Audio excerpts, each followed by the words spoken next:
I manage millions of dollars of ad spend per year for my clients on Meta ads, where 99%, literally 99% of the spend is on manual bids. That's bid caps, cost caps, and target ROAS bidding.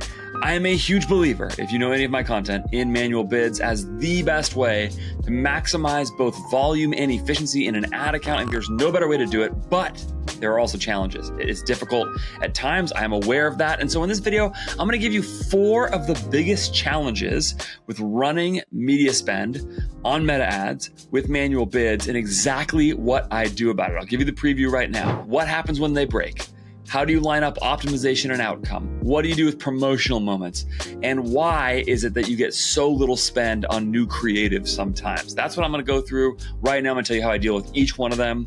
Let's get into it.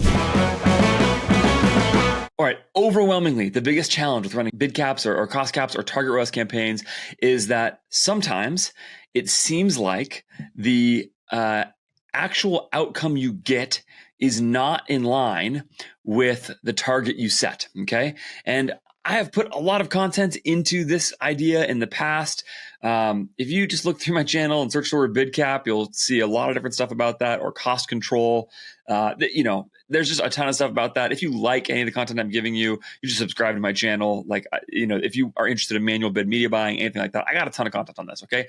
But so I'm going to just assume for a second that you're basically doing things right, quote unquote, okay? And what I mean by that is that, like, there's nothing fundamentally broken at the level of your pixel. You understand how to set your target relative to your unit economics, all those things. But there are still times when they seem to just not work. I'll just give you like the simple example here. Like, let's say you set a cost cap of $100 and you consistently get an actual cost per acquisition of $150 on your ads, okay?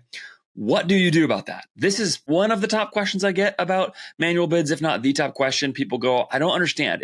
I'm telling Meta that I want to get a certain outcome. The promise of this tool, the thing that makes manual bids so great, is that Meta only spends if it, like, quote unquote, thinks it can get your desired outcome for you. So it can get your CAC target, it can reach your target ROAS, whatever. And that's what I want. Like, that's obviously the best way to buy media. It's so helpful because you can just set an efficiency target, let Meta rip. And that is really great, right? And so it should simplify things. But so much of the time, there's this challenge. What happens when the actual outcome you get is not in line with the target? It happens with any kind of bidding method that you do. Now, there's so many things that I could say about this, and I'm going to resist the temptation to go down a lot of rabbit trails. For example, if you're running bid caps, your actual CAC is going to come in under the bid cap. That's a feature, not a bug. I'm going to assume in this that you've set everything up correctly, like I said. I'm going to assume that this is not in reference to some particular moment that's promotional moment or something like that. Like, this is like an ongoing problem that happens. So I'm thinking of like evergreen ads here. Something just doesn't seem to be working for an ongoing way. And I've heard this a lot. Okay, so what do you do? Okay, when they break, let's just assume all of that happens, okay? And let's just use my example before. If you're getting a $150 CAC on a $100 cost cap, and you really want a $100 target, there's a really, really simple solution to this problem. And I've used it many times in many accounts, okay?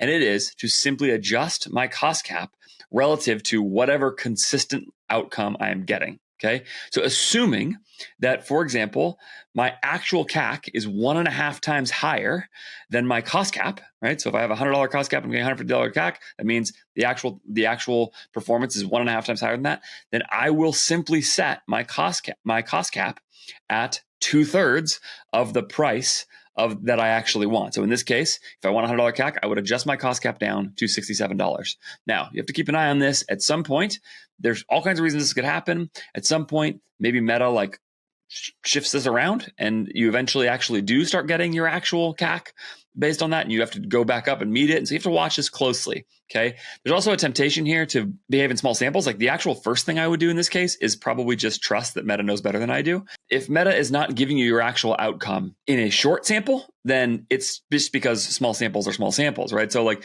if you put a $100 cost cap and you got a $150 CAC on 3 purchases, that doesn't mean Meta is broken. That means weird things happen in sets of 3. In fact, small samples are larger than you think, right? So 50 purchases is still a relatively small sample, for example, okay? So I'm going to assume that you've gone through that stage, right? But this is like a persistent problem. But even though that's actually probably the problem, is that you're just not being patient enough with the reality of the outcome, okay? But if it is an ongoing problem, I have seen this in accounts before, where it is an ongoing problem, okay? The simple solution is to adjust the target relative to what it's actually giving you. And if you do that, this tool still basically works for what you want it to do, right? Because let's say, use my example earlier, if you set a $67 cost cap and you're getting a $100 outcome, then it's doing what you want. It's spending more and less at different times on each campaign. It's giving you all of the outcomes that you want to have relative to the target. You just happen to have to put in a different number for the cost cap than the actual one. Now, this is still annoying in some ways. Don't get me wrong, okay? But it's still the right thing to do. So just behave, just adjust it like that. And typically this happens when it happens. It sort of happens at an account-wide consistent level. So you could sort of set all of your cost caps. Like let's say you have cost caps on 5 different campaigns. You could set them all this way. Okay. And that should work well. So that's the number one thing I would do. When they break, the very simple solution to this is to do that. And the other thing you can do here on this is just ask yourself the question, is it better for me and for my business if I miss high or if I miss low? Or if I miss on the side of efficiency or if I miss on the side of volume. And this is a different question for different businesses, right? Higher LTV businesses might actually prefer to miss on the side of more volume than on efficiency. And if you really need to make your money on first purchase, if that's absolutely where your profitability is, then you probably want to miss low. You want to miss on the side of efficiency. Depends on your cash situation, all those things. You can do that and make the adjustment instead as well, right? So maybe, to use my example earlier, if you're like, I actually really want to make sure I get the volume, so maybe you set your target at $80 or something like that. Or if you're like, I really want the efficiency, maybe you set your target at $50. Like, yeah, it can really change based on those outcomes as well. So that's the way I do it. Ask myself the question, which side I'm going to miss on, and then make an adjustment based off of the actual outcome relative to the target. If you do that, the tool can still work great. Okay, number 2, lining up optimization and outcome. This is also could just be called being patient. Okay, and what I mean here is it is very hard for people to get it in their heads. Most people are optimizing for 7-day click or 7-day click 1-day view. Okay, that's what most people's optimization settings are on the ads. And then they go and start spending, and 3 days into a campaign spend or an ad spend, they look at it and they go, oh no, I wanted a $100 CAC, but I'm getting 150, to use that same example, okay? If that's happening for you, it's very possible that the only reason that's happening is, again, this is frustrating. It's very possible the only reason this is happening is that you just haven't waited the full 7 days yet, and that there are more purchases that are going to come in the optimization window that you've set. And this gets all the more confusing if you have view conversions in your dashboard, or in your optimization rather. If you do that, I recommend just getting rid of those. I think they add basically nothing. There's some argument that maybe they send more signal to Meta. I haven't seen that really play out. You could use engaged view conversions maybe. Those seem to be a better way of looking at it. But basically, if you have view conversions in your optimization window, that's going to only muddy the waters even more. So what I recommend is, in this case, is that you just be patient. You have to just know in your head, if you're a media buyer, that if you are optimizing for 7-day click, that you can't judge the performance of the campaign until every day of spend has reached a 7-day window, okay? And that also means that, let's say you launch ads on Sunday, okay? And then you go all the way through Saturday. Now you are 7 days from launch, except that those ads have also been spending on Monday, Tuesday, Wednesday, Thursday, Friday, right? And so even though you are now have 7 days since the first ad launched, the way that Facebook Meta's reporting works, you're going to see all the purchases together, and it's going to actually have 6 of your 7 days of spend now are actually not in their full complete attribution window cycle. Okay, so this is a patience problem where you just have to recognize that if you're optimizing for 7-day click, it takes 7 days to see the results. And I see people get this wrong all the time. There's actually another version of this problem on the other side, which is the 1-day click version of this. If you're running 1-day click ads, which I use 1-day click fairly often, but if you're running ads on 1-day click, then you also have to recognize that that's only telling you a little sliver of the true value of your ad. So it's not quite the same problem, but if you're running 1-day click ads, well, it is possible that your ads are actually performing great. First of all, you're limiting the sample size to even smaller. So recognize there's going to be more noise in a smaller sample size, statistically speaking. Okay. But secondly, recognize that your ads are producing value beyond day one, but you're only reporting on day one. So you just have to know that it's going longer than that. Your ads are actually producing value beyond day 7 as well. In fact, they're even producing value beyond day 28, even though that's the longest window that Facebook will show you. But you still need to know that just in that you have to line up your expectation of the outcome with the optimization window you have set up. Okay, so that's the point. People will also do this where they'll have 7-day click and 1-day click in the same account, but then they'll hold them to the same standard. But that doesn't make any sense, because if you have 6 more days of attribution set up in the optimization window, then of course the CAC is going to be lower on that than elsewhere. So you need to know the difference between those two things. It is time to leverage overseas talent in your business if you are not already doing it. And my friends at More Staffing can do it. More Staffing is one of my longest running sponsors and partners. Basically everything I touch at this point is in some way supported by More Staffing. I love them. They are fantastic. And what More Staffing is and does is they're a staffing agency in the Philippines to help connect you to incredible talent for your e-commerce business or your agency business in the Philippines. They can fill a whole lot of positions. And if you're thinking about Filipino talent as $5 an hour virtual assistants, you are missing out on the opportunity. You are undervaluing the opportunity in a really big way. You can look to like manager, director, even executive level hires. Some of the sharpest people I have worked with in e-commerce, and I mean this, are folks I've worked with in the Philippines who have staffed every part of e-commerce businesses, and More Staffing can connect you to more people like that. More Staffing does that while also guaranteeing you 1 year on every placement that they bring you. So if they bring you a new employee from the Philippines for your team, and that person doesn't work out for more than a year, because all hiring is hard and there are occasionally that are misses, they will replace that person for you with no additional recruiting fee. I just love them. They're really great people that are going to help you build your business, and you really should be thinking that way, because you can hire at the top of the market in the Philippines for much less than it would cost you to hire in the middle and bottom, even bottom of the market in the US. And so there's a good opportunity for absolutely everybody involved in the process to get great talent connected to great businesses in the US. Go to morestaffing.co/AF, morestaffing.co/AF to get started with them today. Tell them I sent you. You will love working with them. Like I said, literally, I mean this. Every part of basically what I touch in e-commerce right now is tied in some ways with More Staffing. And so you're going to love working with them too. Morestaffing.co/AF. If you go to my website, I'll send you a unit economics calculator I use to do this all the time. I also did a video recently called The Details of Managing Cost Caps Day to Day, or something like that. I think that's right. If you go to that video, I walk through how I use my unit economics calculator to do this with differences between 1-day and 7-day click. I'll send you that for free. ajfgrowth.com. Sign up for my email list. I'll send you that for free. I'm not going to spam you. So you can go check that out, and that can help you think through where to set targets on 1-day click, 7-day click, and with a recognition of 28-day click as well, how to do that relative to your unit economics. Okay, so go check that out. All right. Okay. So that's number 2, lining up optimization and outcome. That's a patience issue. Okay. Number 3, promotional moments. This is really hard. Okay. This is the hardest thing I've seen. I think I've made the most progress on this I've ever seen. So if you've run manual bids before, during, and after promotional moments, you know what this can be like. I'm recording this video and we just had Black Friday like a month ago. Look, it's just really hard when the value of a click changes drastically from one day to the next. Because if you think about what powers manual bids, okay, it is including, one of the things in there is an expected conversion rate. Okay. And Meta has an expected conversion rate for your ads. And that is what tells Meta, okay, here's how much you can spend at a time, because this is and reach the outcome that you're trying to get when you run manual bids. So if, for example, in your expected conversion rate, if you if Meta is, for 30 days in a row, you're getting, let's just call it a 3% conversion rate. Okay. We'll call it 2% conversion rate. I'm going to make the math easier on myself. For a 2% conversion rate. Okay. You've got that for 30 days in a row. Then suddenly you launch a sale, or it's Black Friday, or there's some big cultural tailwind or whatever, and suddenly every click is worth twice as much to you, okay? And now you have a 4% conversion rate on your ads. Manual bids are not going to know that right away. They're not.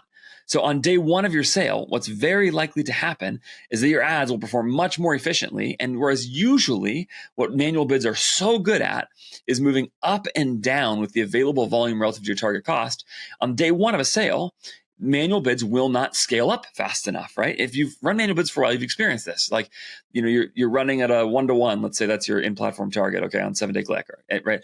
And so you're running your one on a 1-to-1 ROAS, okay, and suddenly your ads, are running at, let's call it a 1.5-to-1, and you're like, dang it, I want more volume. A 1-to-1 is where I win, whatever, right? I'm just making those numbers up for whatever business is. Okay. So you're running at a 1-to-1 and suddenly you're producing a 1.5, and now you're frustrated because you didn't go get the volume you can. Now, look, if your sales running for long enough, Meta is going to adjust to that over time. It will start spending more. It'll probably spend more on that first day of that sale than it would if you were we were still getting just a 1-to-1. Like, you'll get some additional volume, but it will take Meta some time to realize, quote unquote, that the new conversion rate is real, to update its expectation of the expected conversion rate. And therefore, you will probably underspend the moment. Now, I've talked about this in a few other episodes. I'm not going to go into the ton of details here, but the simple thing to do here that I think, well, actually, let's talk about the back end of this first, okay? I'll tell you how I'm managing this. On the back end of this, you have the opposite problem, and this is actually usually the bigger problem. Most people are normally fine with a little extra efficiency on day one of a sale,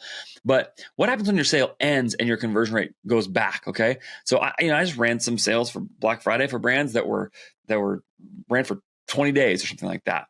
By day 3 or whatever, Meta is locked in to the value of a click on your campaigns. And it's just kind of moving up and down in spend for me, which is great. It makes running a sale really easy. It makes it so that I can capture the top end of the volume that I can get much easier than if I had been trying to do this myself. Like, I love this. This is why manual bids are so great. One of the reasons why. Okay. But then the sale ends, and the next day my click is worth a lot less money. What is Meta going to do? It's going to keep spending for a little while like your click is worth a lot of money. Okay. Even though your click is now worth less money. And so this is a challenge, because this is where you actually start burning money. Let's say, again, you have a 1-to-1 blended ROAS target on your account. This is where you'll have multiple days at like a 0.5 or something, and you'll overspend the moment, and suddenly like $10,000 is just wasted in your business. Okay. So what do you do about those things? For a long time, what I've done about those things is proactively adjust my bids towards the outcome that I want. So what I mean is I lower the bid on the first day of a sale, and I raise the bid a whole bunch on the day after a sale. Okay. But and I'm potentially doing that some, okay, or flip that. You get the idea, right? I tell Meta to get me more volume early in the sale than it's actually going to on its own, or vice versa. I tell more efficiency after the sale. Okay, you get the idea. So I proactively do that. I basically put my thumb on the scale, okay, of my bids to tell Meta what I wanted to do. Okay, but I've come to do something else with this now as well, which is that I manage these moments specifically. And I don't manage many moments like this, but I manage these specific moments with my budget a lot more, almost like a traditional auto bid approach.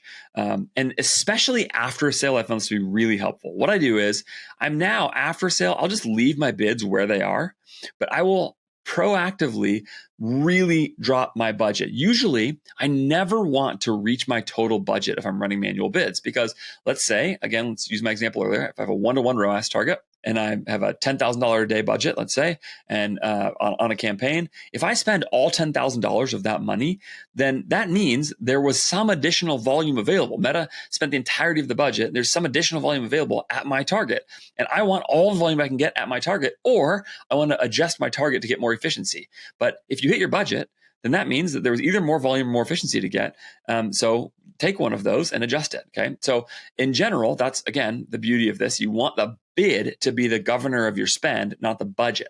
But after sale, what I've started to do is I basically know, especially with clients I've worked with for a while, I basically know how much money I expect them to be able to spend after a sale, right? I have one, holiday oriented client where they came out of their holiday sales and all that. And I just know they're going to go from, let's call it 50 grand a day in spend to like 6 grand a day or something, like a whole lot less money. Okay. So what do? I just drastically drop my budgets so that they're going to get to 6 grand per day. And until I am producing the outcome that I want fairly consistently at that, I'm just not going to raise the budgets and let the manual bids go. I'm going to be willing at that point to lose a little bit of upside on the way manual bids work in order to make sure that I don't just light money on fire for a non-sale moment afterwards. And so I'm using budget more proactively to set my outcomes than before. And I'll do the same thing during a sale. In that case, you do have to actually adjust the bid itself because you want to tell Meta spend more. But instead of giving Meta like a gigantic budget and saying spend, I'll set the budget to my day one expectations of the sale and make sure I'm getting the outcome I want before I really uncork the budget and let it go. Okay, because at that point I want the budget to be the governor. A lot of times I've forecasted a daily spend in these moments specifically, especially if they're big and important moments. I have some expectation for how much spend I can get through. This is harder in the earlier stages of a business because you don't have historic data on this, but the longer you've had a business, the more you know about how much you think you'll be able to spend on most sales. Okay, and so or again, product releases, whatever. And so you basically can use budget more proactively. And while, yes, that may limit your upside a little in some cases or potentially produce some downside problems on day one of a sale, if you generally have a sense of a forecast for those moments, you can generally be in a good space to where you don't miss by so much and you can carry on. And that's what you really want to avoid. You want to avoid catastrophic spends, right? Drastically underspending a moment where you could create a lot more volume, or drastically overspending and wasting money on ads that you probably just earned in the sale that you ran before. Okay, so that's the way I do it. Use budget proactively. Simple two-step here. Create a daily forecast for the especially the early days of a sale, and then the time right after a sale, and proactively change your budget so that you can hit those daily forecasts. And then when you do that, you should be in good shape. Okay. All right. That's the third one. Okay. Number 4. And this is the thing that frustrates everybody but me. Okay. But everybody else. All right. And that is when you launch new creative with manual bids. If you just, again, search my channel for the words creative testing, you'll see I've put out a bunch of content on how I do creative testing with manual bids. Okay. But if you launch manual bids, okay, with new creative, if you launch a new creative with manual bids, which is what I highly suggest, okay, there is going to be a lot of creative you launch that is simply not going to spend very much money ever. And it's incredibly frustrating, okay? It's incredibly frustrating because you'll sit there and go, we just made this new creative. It has spent $5. Why isn't Facebook spending more money on it to test it? How could Facebook possibly know at $5 of spend if this is going to be good creative or not? Now, I have argued elsewhere a number of things, okay? I have argued that this is one of the greatest features of manual bids. What it means is that Meta is proactively suppressing ad spend of yours that is very unlikely to produce the outcome that you want. That means you are wasting less money. It is so great. There are hundreds of thousands of dollars lit on fire every month, every year, and ad accounts online because people are wasting it on quote unquote creative testing. Your creative testing method sucks. It's not good. It's wasting a bunch of money. It is not scientific. You don't even know. People are making choices about what ads are winners and losers based on nothing. It's a giant disaster. So the fact that manual bids very often spend very little money on your ad account is a fantastic outcome. It frees you up to do everything I say about creative all the time, which is to produce a whole bunch of creative with very little risk of overspending on distribution. You can produce a bunch of creative because there's just so much less cost in distribution, which means you can at the same time not have this risk involved with every new piece of creative that you spend, which is that you're going to light a bunch of money on fire when it doesn't go well. It's great, great, great stuff, but it's still frustrating. I'm so excited to tell you about Intelligems, which is one of those pieces of software that almost every e-commerce brand should really be using. I have been working with them for a while for a bunch of different clients of mine, using them for a really wide range of tests. Intelligems is more than just CRO software. It's really about profit optimization, profit maximization, and they've built a tool that is incredibly robust for testing all kinds of stuff on your website to optimize for profit. And so there's this simple stuff you can do, like if you need a replacement for Google Optimize, where you're doing sort of simple A/B tests. Intelligems is a great tool for that. I've seen brands, A/B test PDPs into the ground until they've found the exact right one that works great. That is an awesome use of the tool, and I highly recommend starting there if you haven't done that already. But there's so much more you can do besides that. You can run full Shopify theme tests. Like if you're thinking about a website switch over, I recently watched a brand switch their whole website over to a new design, and everything performed worse. And they could have saved themselves a lot of headaches if they would have done a Shopify theme test in advance, doing a full full split test with Intelligems. You can do pricing tests. This is magical. I bet you one of the worst thought through decisions that makes the biggest impact in your business that is out there is the price of your product. Like, people are so irrational about this. They are so nervous to change things. With Intelligems, you can bring rationality and data to it. Like, you can literally split test the price of products on your site. Shipping thresholds is another area where there's all kinds of value to be gained, and all of it can be tracked back not just to a conversion rate number or to a revenue per click number, but actually a profit number per click. It's incredibly easy to use, really fast to set up. They've made the whole thing smooth. Go to intelligems.io to get started with that. Tell them I sent you. It is really great software that pretty much, honestly, every e-commerce brand should be using if they're trying to optimize their website in any way. I'm so happy to recommend them to you. My clients use them. You will love them too. There are times when you put real time and effort into creative, and it is extremely frustrating. Okay, when you see it spend so little money and not know what's going on. So what do I do about this? How do you do? What do you do? Okay, I do two things.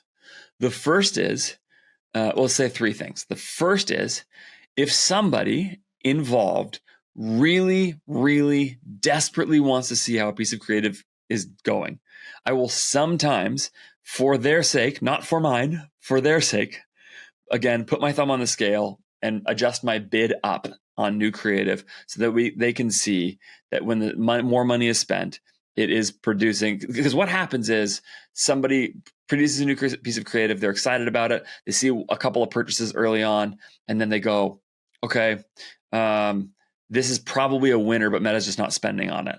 And so we go from the $50 it's spent or whatever, and I will say, okay, I'm gonna add $20 to the bid cap, and we'll see what happens. And so now it spends $500, and inevitably, literally, I mean this, every time I've done this, Meta has been right. The more it starts spending on it, the worse it does, and that money ended up being wasted.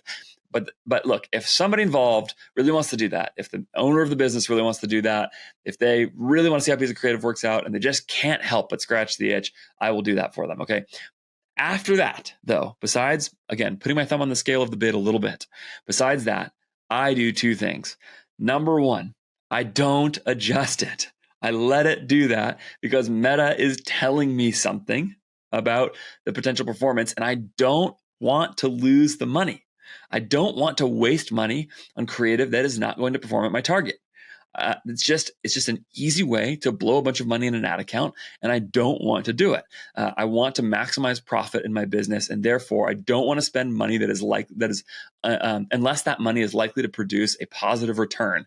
That's just the same way that I wouldn't with like an employee who was not working out well, or a piece of software that wasn't working out well. I want to eliminate cost centers in my business. So I assume that Meta's machine learning, Meta's algorithm is better at predicting the future than my brain. And I have to remind myself of that sometimes, right? I have to have a little media buyer mantra, okay? And you just do that. But that is the first thing that I do. The second thing I do is I try to ask myself the question, why is it that I was excited about this creative, but it didn't actually work with my customers? Okay.